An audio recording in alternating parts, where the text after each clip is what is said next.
No programa de hoje você vai ver. A audiência discute melhorias para os mercados públicos do Recife. Tem ainda os pronunciamentos no plenário.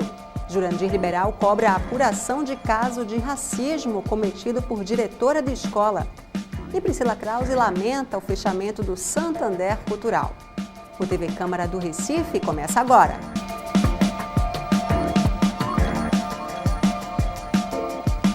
Olá, começa agora mais um TV Câmara do Recife online. E atos de racismo voltaram a ser alvos de debate na Câmara. O assunto foi levado à tribuna por meio de um requerimento do vereador Jurandir Liberal. Jurandir Liberal pediu esclarecimentos sobre uma denúncia de que a diretora de uma escola municipal teria discriminado um vigilante que não autorizou a entrada dela num estacionamento lotado. No Centro Administrativo Pedagógico da Secretaria de Educação do Recife, o vigilante estava orientado, viu, Priscila? O vigilante do Centro Administrativo da Secretaria da Educação estava orientado para, quando completasse o estacionamento, não permitisse mais as pessoas entrarem. Estava no trabalho dele. Chegou uma diretora de escola, que disse que era diretora, que tinha familiares policiais, etc. e tal, e queria entrar de todo jeito. E o vigilante falou, não pode, eu tenho orientação nesse sentido. Aí ela, não satisfeita, disse que ele era terceirizado, que ia pagar por aquilo, e chamou de negro safado. Isso é uma diretora de escola. Então, o movimento Articulação de Organização das Mulheres Negras Brasileiras, e também o Movimento Negro Unificado, e o Quilombo, Molenguinho, Comitê Nacional de Respeito à Diversidade Religiosa da Presidência da República, todo esse conjunto fez uma solicitação ao secretário de Educação, pedindo providências. Lógico que vai ter o direito de defesa da diretora, mas quer saber qual foi a providência tomada pela Secretaria da Educação. Como até o momento não tem resposta, eu estou formulando, através da Câmara, solicitando que seja dada uma resposta a essa solicitação. O presidente Vicente André Gomes apoiou a iniciativa do colega e acredita que o fato deve mesmo ser apurado. Quero me somar a Vossa Excelência, acompanhar passo a passo, para que a gente possa punir, porque o erro dela é mais grave do que qualquer pessoa, porque trata-se de uma pessoa esclarecida, formadora de opinião, diretora de uma escola. Isso não pode, de jeito nenhum, passar sem haver uma referência, um referendo positivo em defesa do negro. Vossa Excelência, receba o meu apoio como forma de caminhar com Vossa Excelência em, evidentemente, atos dessa ordem que Vossa Excelência tem sido uma constante nessa casa. Jurandir aproveitou que o tema do debate era racismo para ler o e-mail de uma mulher que critica a ação dos vereadores ao comerem bananas em apoio ao jogador Daniel Alves, vítima de racismo durante um jogo de futebol no mês passado. Quero manifestar a vocês minha imensa decepção ao vê-los fotografados comendo banana com os demais edis do município, que Vossa Excelência atua.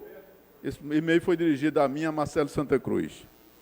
Comer banana sorridente imitando o jogador Neymar, que está ganhando rios de dinheiro ao ser porta-voz de empresas publicitárias racistas, ao afirmar que somos todos macacos, é no mínimo lastimável para um vereador do PT.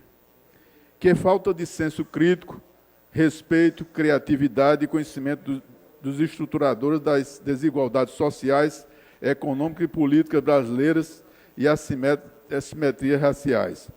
Há 500 anos, nós negras e negros somos considerados réis, coisas, somos chamados de macacos quando querem nos desumanizar, humilhar e diminuir. Vocês se prestam a ser fotografados dessa forma. Comendo banana sorridente desde minha infância, sofro quando eu ou qualquer negro é chamado de macaco.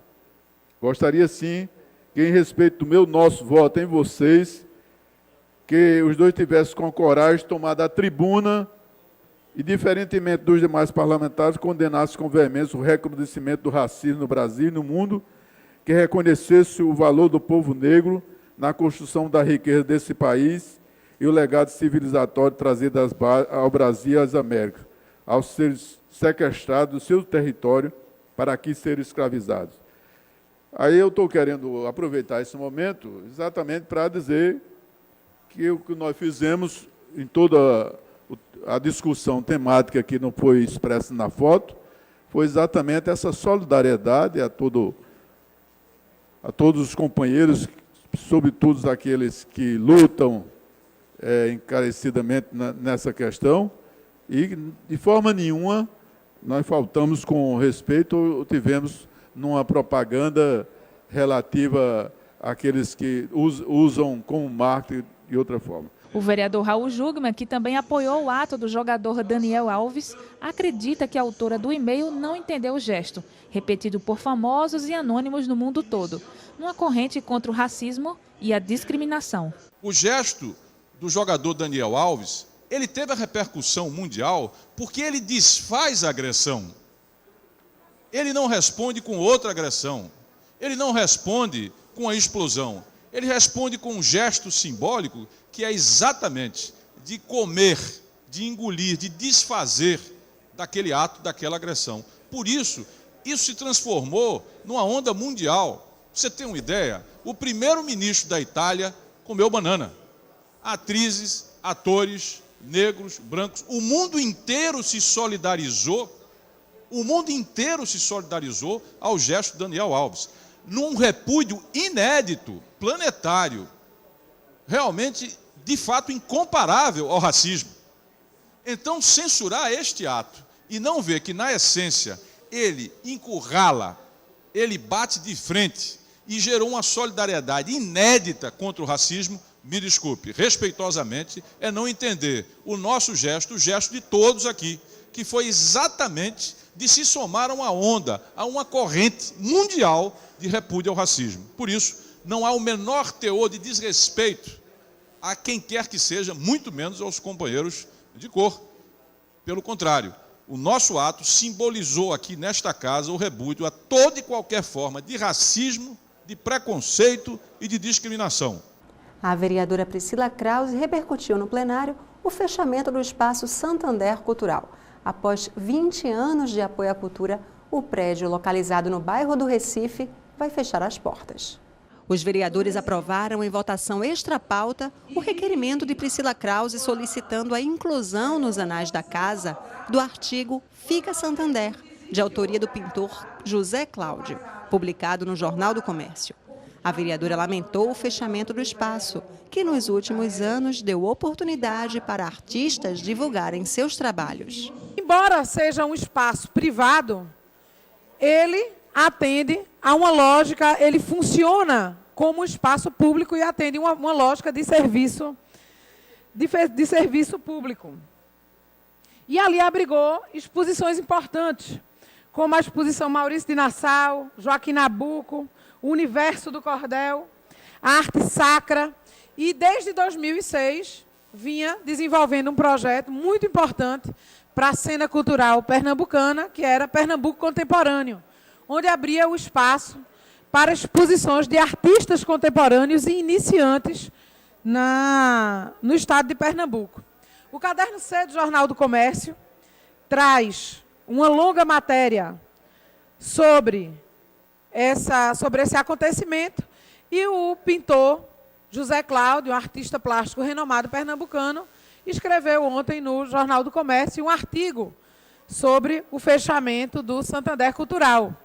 E, inclusive, fala de um movimento das redes culturais, que era o Fica Santander, por todo o significado que o espaço tem. E o que o banco coloca é que essa foi uma decisão, porque o espaço é um espaço pequeno e não atenderia às necessidades dele, do banco, e que, a partir de agora, iria investir no Museu do Estado. Priscila falou que não compreende os motivos do Banco Santander se negar a divulgar os novos valores de patrocínio cultural que serão repassados ao Museu do Estado. Me chama a atenção, primeiro, dizer que não pode revelar os números. Por que não pode revelar os números? Se trata de uma instituição financeira que os seus balanços têm que ser públicos, sim. Segundo, o patrocínio será ao Museu do Estado, que deve ser feito através de um processo claro, transparente e que é de interesse público esses números. E vários artistas, como Badida, Tereza do Costa Rego e tantos outros, o próprio José Cláudio, lamentam e protestam sobre esse fechamento. O vereador Raul Jungmann lamentou 2 fatos: o da prefeitura não ter se empenhado em manter o Centro Cultural aberto e do banco não divulgar o valor do investimento que fará no Museu do Estado. Um banco, ele não simplesmente coloca à disposição, não é, os recursos da maneira que ele quer e bem entende, no espaço que ele quer e bem entende, e muito menos agora no Museu do Estado, que é uma autarquia. Na verdade, ele tem que fazê-lo através de um convênio. Ele tem que formalizar algum modo de colaboração e cooperação. E isso não pode ser feito de maneira alguma, de forma alguma, sem revelar, sem tornar público exatamente quais são esses valores. Então, eu acredito que o vosso pronunciamento vai ao ponto, como sempre, aqui acontece, é uma perda significativa, atesta a preocupação que muitas vezes existe com a prefeitura, com as coisas transitórias, mas não com as coisas que são da importância que tinha este centro cultural. Priscila Krause finalizou o pronunciamento com um apelo para que os poderes públicos acompanhem de perto a destinação do prédio histórico que sediava o Santander Cultural. E os poderes públicos, seja ele municipal, estadual, acompanhasse a destinação desse prédio de perto.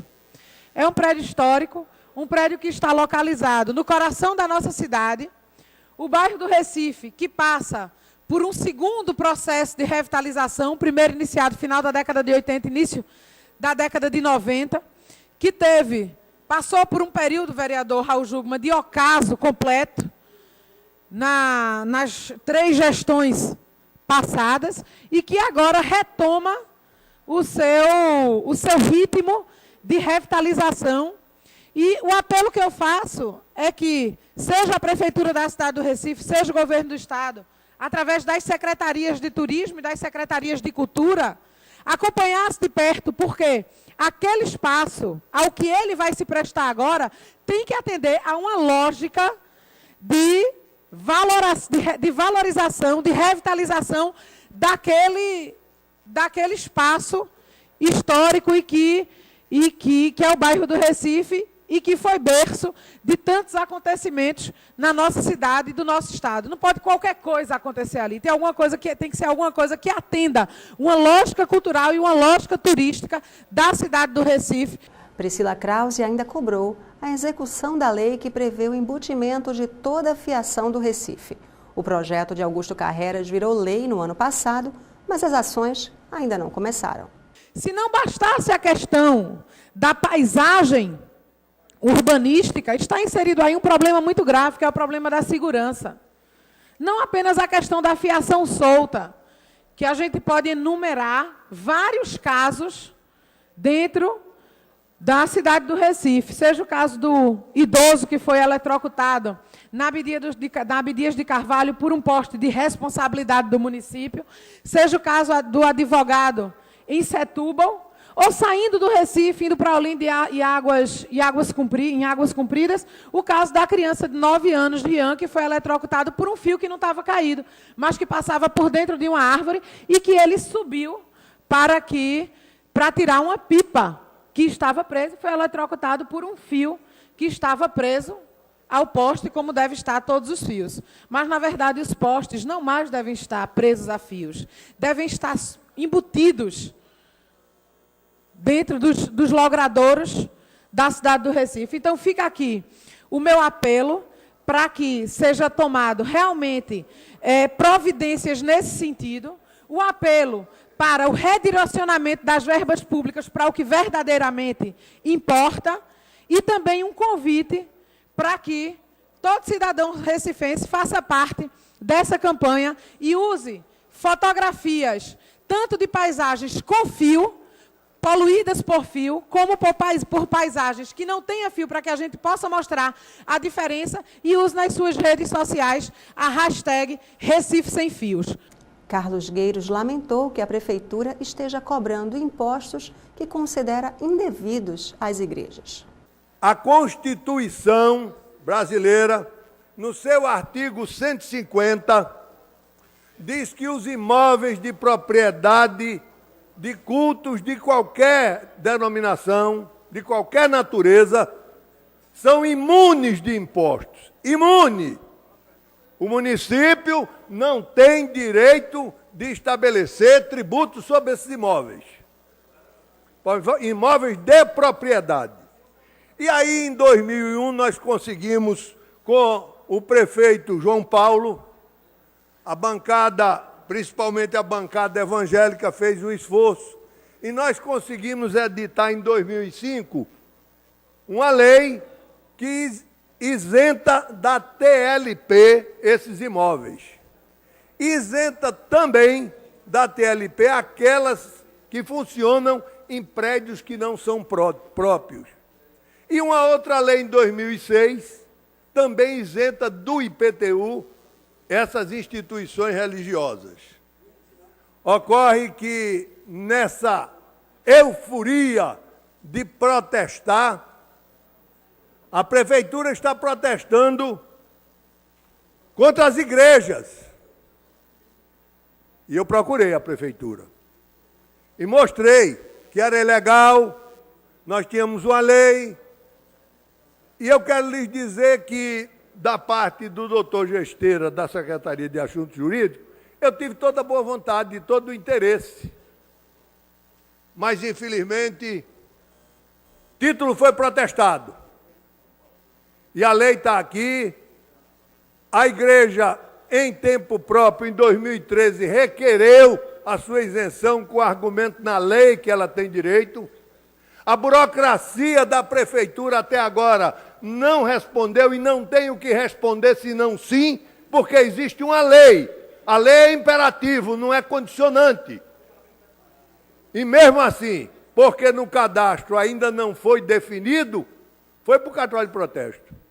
E aí a solução que dão para o vereador Carlos Gueiros, vereador Raul, olha, vereador, vamos estar aqui o documento para levar para dar baixa no cartório de protesto. Tome aqui o documento, peça ao representante para ver. E as custas? Não, as custas a igreja paga. E aí? E a igreja paga, ela não tem culpa. E vai pagar as custas, porque já foi protestada, para dar baixa tem que pagar as custas? Essa é uma questão que eu coloco aqui nesse legislativo. Essa situação não pode continuar, esse tipo de coisa. E eu só venho aqui para fazer esse tipo de denúncia de tribuna quando eu não encontro solução nos gabinetes, solução que seriam as soluções mais justas, as soluções coerentes, quando elas não saem, porque dependem lá de baixo de opinião de burocratas, de técnicos, de tecnocratas. Responde o prefeito. Mas eu disse pessoalmente a ele, prefeito, a minha experiência vai dizer que Vossa Excelência vai ter problemas, como está tendo agora. Vai ter problemas. E é no ano eleitoral que ele faz isso. Veja a inteligência desse povo que serve ao prefeito. No ano eleitoral, cria esse tipo de problema com as igrejas. Não está fazendo favor, não. É lei, é obrigação. E eu estou dizendo isso para que as igrejas tomem conhecimento do que está acontecendo e reajam da maneira que devem reagir. E Michele Collins destacou o Dia de Combate ao Abuso e Exploração Sexual, que será marcado no próximo dia 18. É visível em todo o país a mobilização e sensibilização para promover esse dia como marco na luta pelo fim da violência sexual contra crianças e adolescentes. Mas sabemos que ainda há muito a ser feito. E nesta trajetória, algumas conquistas já foram alcançadas, sendo o Plano Nacional de Enfrentamento da Violência Sexual contra crianças e adolescentes. Precisamos mobilizar ainda mais a sociedade para despertar para o problema e, ao tomar conhecimento de qualquer tipo de abuso, efetivar rapidamente a denúncia aos órgãos competentes para que os culpados sejam responsabilizados, punidos na forma da lei, pois nós não podemos deixar que as nossas crianças sofram com esse problema de abuso sexual. As crianças, elas precisam ter infância, precisam estudar e precisam brincar e não serem abusadas sexualmente. Queria, inclusive, destacar que sei que algumas entidades também estão se mobilizando a fim de combater o problema e também conscientizar a população para a importância de denunciar os tais casos. Mas precisamos também de mais políticas públicas direcionadas a esse problema. Ações de prevenção e de repressão.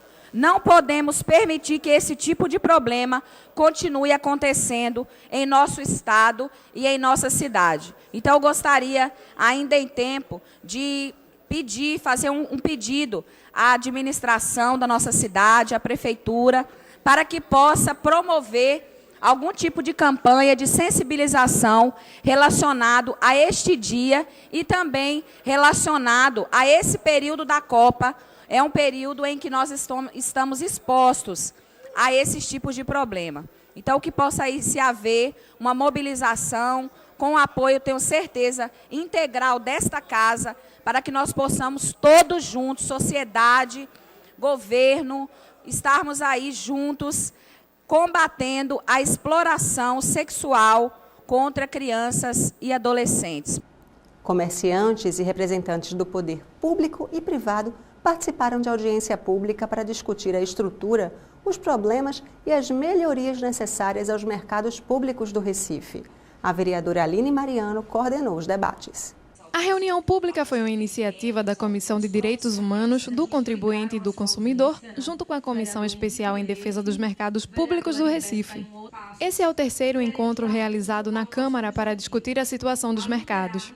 Os vereadores Aline Mariano, Michele Colles, Luiz Eustáquio e Romerinho Jatobá estiveram presentes. Essa reunião pública ela tem um caráter muito significativo para o Recife. É a defesa dos mercados públicos, né? Essa é uma das nossas principais bandeiras, a recuperação dos mercados públicos. É vital que esses mercados eles possam ter ações concretas. E é nesse sentido que a gente formou essa frente de parlamentares junto com o Ministério Público, o SEBRAE, a CESURB e os locatários e os comerciantes e os permissionários e os locatários. É importante que todo o Recife possa participar, sugerindo de que forma o prefeito da cidade do Recife pode executar ações efetivas nesses mercados. A vereadora Aline Mariano entregou um relatório aos membros da mesa e também exibiu um documentário para relatar a situação de 16 mercados da cidade. Comerciantes participaram da reunião e fizeram reclamações sobre a falta de estrutura e segurança. A revitalização do mercado público significa criar ambiente e satisfação para que a população continue a visitar os mercados públicos, consumir produtos e serviços que estão sendo disponibilizados naquele ambiente, porque precisa de haver uma solução de continuidade àquele ambiente, por conta das pessoas que estão à frente daqueles negócios, porque são um ambiente seu e de sua família, certo? E que vem durante a história, certo? Há mais de 100 anos desenvolvendo aquele trabalho ali, certo? E precisa que haja assim uma valorização, uma revitalização, um ambiente que, certo, será, certo, de extrema importância para todos, principalmente para as pessoas que gostam de frequentar o mercado público. Que a gente tem que reivindicar aos órgãos competentes para que a gente possa revitalizar o movimento do mercado novamente, para que pessoas de classe mais alta, que antes vinham para o mercado, tenham acesso novamente. As pessoas estão se afastando do mercado diante das condições. Também falo dos projetos que são realizados no mercado e por muitas vezes ficam soltos, inacabados. Eu acho que tem que haver realmente um projeto que vá até o final e se realize, se concretize. O representante da Prefeitura do Recife falou sobre as ações em andamento para melhorar esses equipamentos públicos. Para melhorar os mercados públicos do Recife, a gente está pensando no entorno.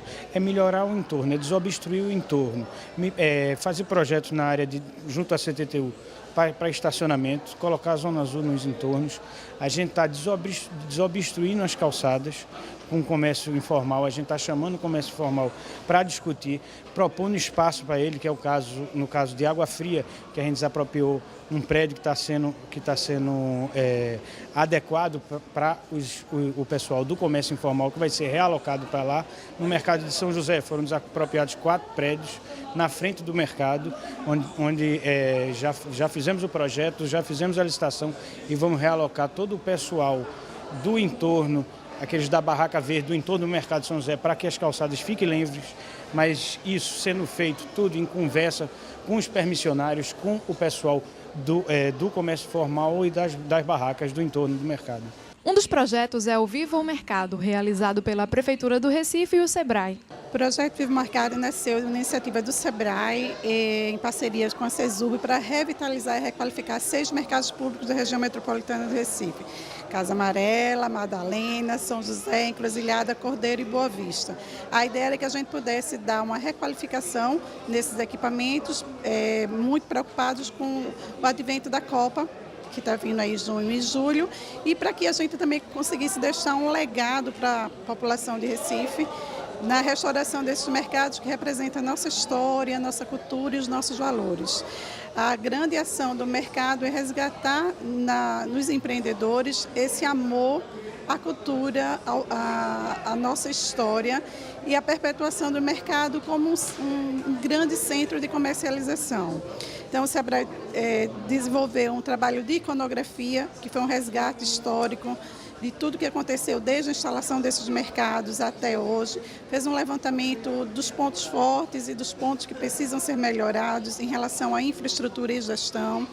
Tem uma série de capacitações já previstas para esses empresários e também consultorias de intervenção em cada box, tentando requalificar esses equipamentos.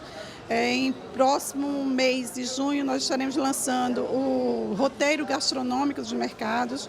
Foi feito um estudo da gastronomia de 6 mercados e aí lançamos alguns pratos, relançamos alguns pratos, estamos trazendo alguma coisa da nossa gastronomia local, como bolo de rolo, cana-de-açúcar, cachaça, tentar incorporar esses elementos da cultura de Pernambuco na nossa gastronomia, dando uma qualidade e segurança alimentar necessária para que o consumidor possa aproveitar com mais tranquilidade. Fizemos também uma fanpage, que é Viva o Mercado, que vocês podem acessar. Tem um site que vai ser lançado ainda esse mês.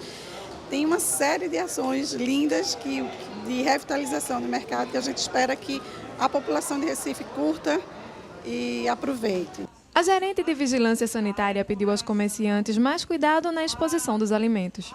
O que a gente vê hoje é que vários boxes dos mercados ainda colocam as carnes penduradas, oferecendo um risco à saúde da população. Então, para evitar esses riscos, estamos pactuando que isso seja retirado do mercado e que passe a vender, respeitando a lei de 2010, que passe a vender as carnes sob refrigeração. O Ministério Público de Pernambuco também compõe o grupo de trabalho em defesa dos mercados. A promotora Selma Carneiro falou sobre os encaminhamentos que serão dados a partir da reunião. Um dos encaminhamentos que eu propus à mesa, ao nosso grupo de trabalho, seria a elaboração, através da CESURB, de projetos executivos com relação a, pelo menos, aos 16 mercados que estão elencados, para que tivesse, nesse projeto executivo, constasse tanto um organograma do que poderia ser feito, o valor da obra e o tempo a ser estimado para a conclusão desse trabalho. Logicamente, estando junto conosco, um representante de cada um desses mercados. Então, a CESURB, através do seu representante, compõe a mesa, disse que aceitou, né? E que dentro de 60 dias, pelo menos, esse projeto estaria aqui e nós vamos marcar uma outra reunião para discutirmos tudo isso. A vereadora Aline Mariano disse estar feliz com o resultado do encontro. Temos muito trabalho pela frente de forma que esse GT se formou para cobrar ações do Poder Executivo. Hoje já tivemos aqui a notícia de que daqui a 2 meses a Prefeitura da cidade do Recife vai estar apresentando um plano de metas, um plano de ações, todas com um único intuito, o intuito de fazer com que os recifenses voltem a ter orgulho desses espaços que eu considero a alma do povo do Recife. O programa de hoje fica por aqui. A gente se vê amanhã. Até lá!